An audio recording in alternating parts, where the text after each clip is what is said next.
Greetings and welcome to week 2 of Disruptors v Defenders. Week 1 was really exciting and landed in a dead heat, and in week 2 the intensity just keeps on coming. Really exciting week, and I'm gonna break it down for you here. First, a quick recap of last week.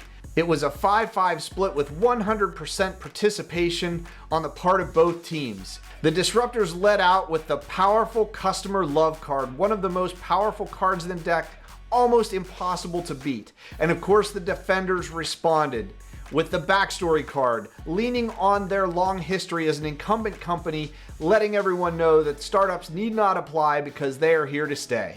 Both made a good choice, but not the best choice for the sequence, but it ended up being neutral for that category. In the Faceoff, Customer Love won the day, giving the Disruptors a 1-point advantage over the Defenders. But of course, random chance evened the scales, giving the Defenders an advantage where in the cybersecurity industry, another startup failed, undermining confidence in disruptor-type companies, giving the Defenders an advantage, which brought the scales back to a 5-5 split. So that was week 1. Now let's take a look at week 2. In week 2, once again, we had 100% participation from both teams. Of course, the best way to play strong is for each person to do their individual task well. In terms of the decision, the Defenders took a play from the Disruptors last week and played the Customer Love card. Disruptors made a bold move and played the Sell to the Max card. Also a great play. From a sequence perspective, once again, both teams were a little bit off from the ideal sequence. However, the Defenders were only 1 off while the Disruptors were off by 2. So in this sequence, an optimized sequence play, the Defenders took the lead for week 2. In the Face-Off is where things got really exciting because we had an upset in the Face-Off category. Of course, the Customer Love card is always one of the strongest plays in the deck, but every once in a while, even the Customer Love is not enough, and it's the Sell to the Max card that gives an advantage in this particular case, because whether you're an existing company or a startup, everyone likes strong sales, and we'll take a look at why, but strong sales wins the day in this category, giving the Disruptors a distinct advantage. So let's take a look at what these cards look like this week. Let's start with the Defenders and Customer Love.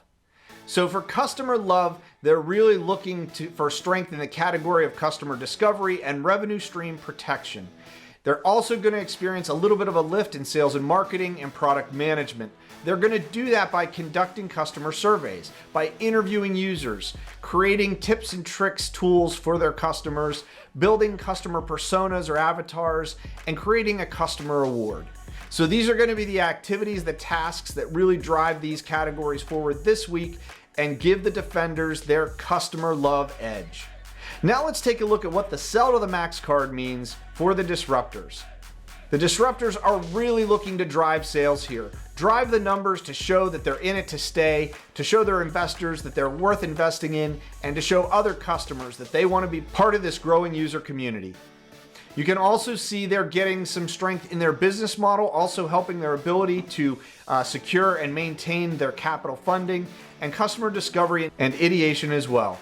They're going to do this by creating product brochures, hiring sales reps, doing user observation, running pay-per-click ads, and entering a pitch contest. So these tasks are really going to help the Defenders to run their numbers up to really demonstrate to the market that they're in it to win it.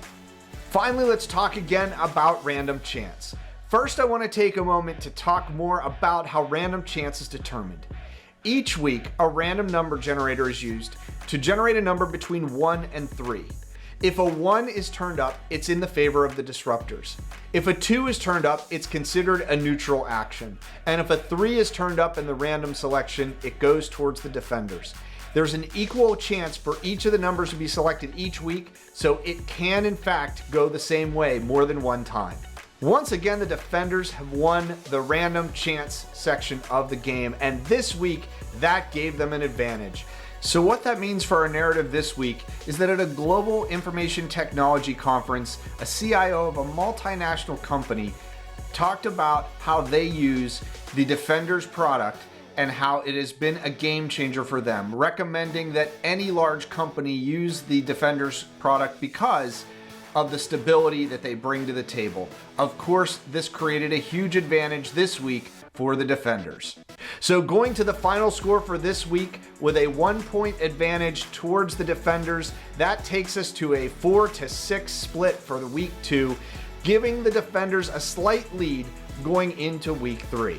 As you can see, really exciting, lots of hard work on the part of both teams, lots of good decisions happening, and the effort going into being the best. Of course, random chance playing in favor of the defenders, evening things out last week, playing in favor of the defenders again this week, actually giving them an edge. So really looking forward to week 3 when we find out what happens next as the stakes get higher, as the choices are more limited, as the cards are played out, and as both teams really lean in to try to win the competition. So before we go, let's take a look at the standings. Here we have a 5-5 split in week 1, a 4-6 split in week 2.